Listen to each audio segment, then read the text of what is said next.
Namaskar. Welcome to this session of Straight Drive, and today we'll talk about Atmanirbhar Part 2. I wish to begin this program by paying tribute to our brave hearts of Galwan Valley. Well, in the spirit of Polonius in Hamlet, which is give every man thy ear, and also to make sure that this half-empty vessel does not make too much of noise, I have basically taken your descants and I'm going to present them back to you rephrased. I'm going to take a leaf or maybe several leaves out of PM's lexicon to begin with Atmashodhan. Atmashodhan for me is honest assessment without any rhetorical posturing. So we have external dependence, lack of progressive and thought leadership. We don't have ecosystems for manufacturing. We have a problem with financing of self-reliance. We have bigger problems with human interactions which result in mistrust, professional jealousies that overtake national priorities, and major individual initiatives are sacrificed. One of the subjects raised has been SEZs, so we'll talk about SEZs today. SEZs are limited area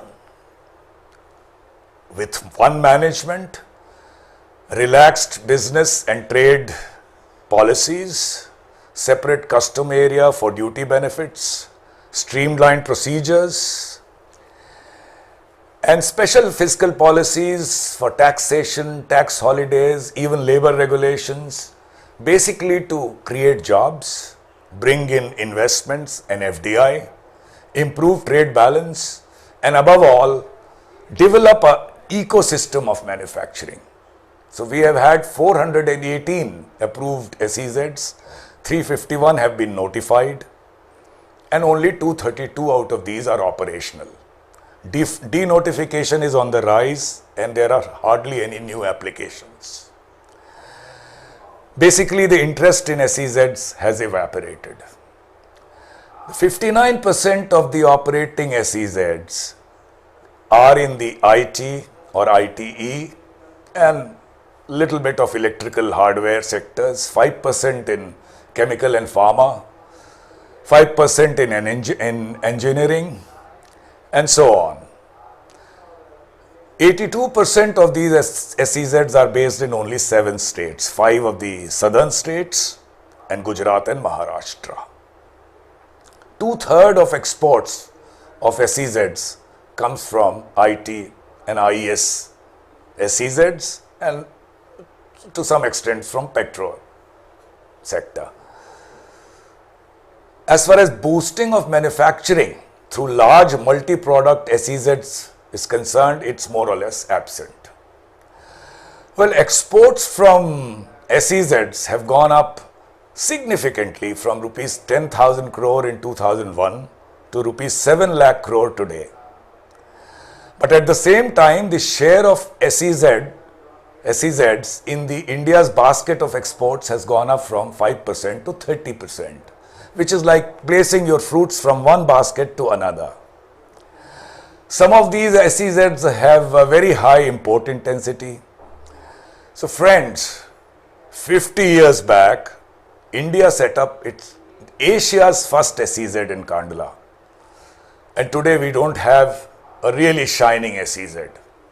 The shining ones in Asia are Shenzhen in China, Incheon in Korea, Jebel Ali in UAE, and even Chittagong in Bangladesh. In 2013, with the land acquisition bill, it presented a lot of difficulties and the land allotment norms were reduced by 50%. Now, size of an SEZ is a key to the ecosystem and supply chain. At the same time, 50% of the land of SEZs are vacant. So there are other factors as well. The bottom line is that the basic objective of development of key manufacturing ecosystem and supply chain has been distorted right from the beginning. The SEZ developers treated these as land bank companies or development of IT parks in urban areas. For example, Noida, Greater Noida, Gurgaon, Gujarat, the major functioning SEZs are nothing more than IT parks. It was all fiscal engineering of taxation, concessions, incentives, and the story of the SEZs was perverse. It was converted into fiscal sops which were unleashed in an industrial landscape where businesses were seeking relief from a gamut of direct and indirect taxes. So once the tax concessions and exemptions have been withdrawn like MAT and DDT, interest in SEZs has also evaporated. It is also seen that the support of states to SEZs was missing. There was difficulty in getting the concessions through, although they were provided for in SEZs, and later to shore up their revenues, the taxmen also struck back. The SEZs were seen as villains who were not paying taxes, and a good example is the Nokia SEZ in Seri Perambudur, which had to be closed down because of tax disputes with the center as well as state. Basically, this fiscal incentive business is okay, but undue emphasis would only lure production from one area to the SEZ, and it will not really add value to the country's pool of ecosystem of manufacturing. We have had some SEZs which have worked well, but SEZs as isolated islands of excellence on fiscal sops alone is not going to work. A linkage with rest of the economy is of importance. Renewed thrust on manufacturing, high technology, sophisticated electronics with calibrated relaxations as far as fiscal benefits are concerned is the key. There has to be a balance between the SEZ and the DTA, the domestic tariff area suppliers, as far as the fiscal policies are concerned. Friends, we have to also learn from the recent migrant crisis. We have to encourage labor-intensive industries as well in SEZs. We have to provide low-cost housing and amenities to them to attract them to these SEZs. We also have to replicate the successful connectivity model in a couple of SEZs, which facilitated multimodal connections to hinterland, bringing in lower cost of logistics and export competitiveness. Friends, we would also talk today of Atma Samman, Atma Vishwas, self-respect. In our country, somehow there is a feeling that private enterprise is profiteering. We have to build national value in building our own, whether by public or private effort. एक वो जज्बा पैदा करना है उड़ान का.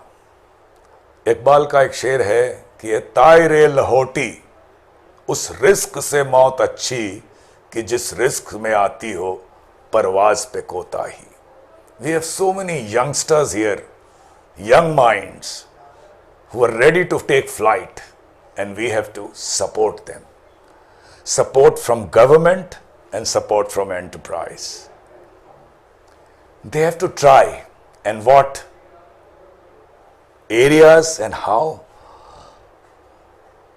I will talk of Atma Tyag. Why Tyag? Self-denial. When you bring in new technology where we are not there, we can make it graduated and not bring in all at a time. Import, but part of it should be left open for Indian industries to develop, even if it is at a higher cost. They have to try, maybe they'll fail, but in the long term they will succeed. गिरते हैं शह सवार ही मैदान जंग में, वो तिफल क्या गिरे जो घुटनों के बल चले.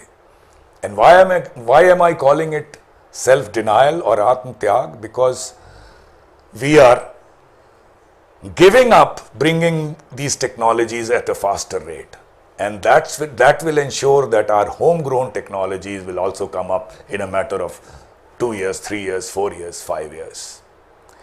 At this point, friends, I want to talk about an article I read recently by Mr. Srinivas Kantheti, MD of Wheels EMI.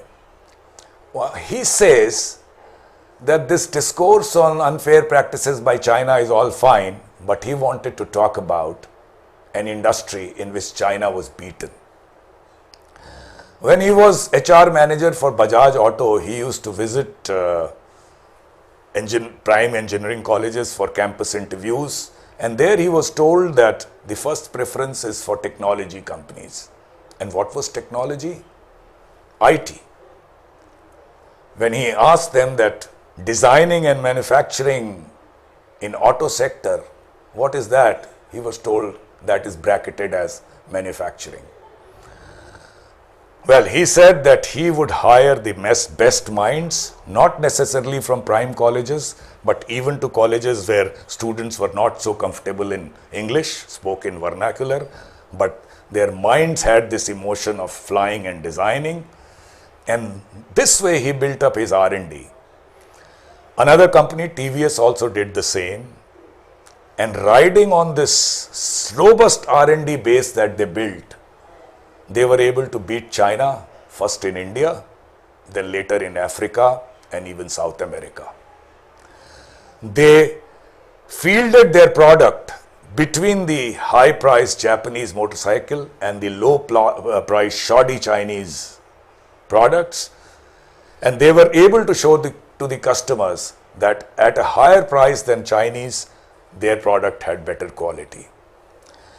Friends, in a matter of some years, between the three industries, Hero, Bajaj and TVS, India today dominates the world market. Similar efforts were, however, not made in TVs, computers, mobile phones, pharma and so many other sectors. And that, he says, is because the companies concerned had a vision which was myopic. Of course, the government also did not help. And he also says something about the attitude of people. Typing code is mistaken by us as technology. We have ITI trained technicians who prefer desk jobs. This has to change, and that brings in the question of skill set of our workers. I will now take you to an interview of Mr. Tim Cook, the CEO of Apple, at the Fortune Global Forum in 2017. Mr. Cook says that it is unthinkable for any country to reach the level of China. He says it would be a Herculean task to relocate industries from China. Because China has reached a level of extraordinary skills. He says there are 2 million application developers who write innovative mobile apps, and these are sold the world over. And those who promote this business, he says, are wonderful, innovative entrepreneurs. This expertise in China is not limited to highly skilled software development alone, but it has moved into advanced manufacturing. They have an intersection of craftsman skill with sophisticated robotics. He says that size of the market does not matter, but it is the quality of relationship that they can build in China today. Manufacturing iPhones in China is not a simple matter of airdropping a design from USA to China. He says that the manufacture requires innovative process engineering by the manufacturer. Products need great scale, first of all, in hundreds of millions at times, but with zero defects. This hand-in-glove partnership between the designer and the manufacturer require very technically sound, competent people, and a platform of such people is provided by China today. The popular conception is that companies go to China because it's a low labor cost country. But the truth is, China is not a low labor cost destination anymore. It is skill, the type of skill, and the quantity of skill that is available in one location, say Shenzhen. Mr. Cook says that the vocational expertise has taken root in China, and he credits their education system for continuing to push it. We have to go for skill development on a war footing. We have been trying to make some parallels with the apprenticeship scheme like that in Germany. I'll give you a simple instance. When I was based in Germany, during a business visit to one of the factories, I saw a number of teenagers, girls and boys, working on the shop floor hands-on. They were trainees. I was told that they were students of the dual vocational training system. This system involves cooperation between companies and publicly funded vocational school, regulated by law, and they spend part of the week at a vocational school and part of the week at the factory. And it takes 2 to 4 years. In the end, these trainees really get rightful employment in a skill in which they specialize in. China has also evolved their own system, which they continue to work on. We have to act in this direction. We have to relook at our ITIs and our ACT apprentice system. It needs a revamp. And we have to really think how to make people understand that it is not inferior to an academic education. Many so-called academically qualified persons today in India remain unemployed or underemployed. We should give tax breaks to such schemes. This scheme of ramping up the skill levels among our youth is going to be an uphill task. It's going to be a painfully slow task, but the pain would be well worth it in the long run. Thank you very much.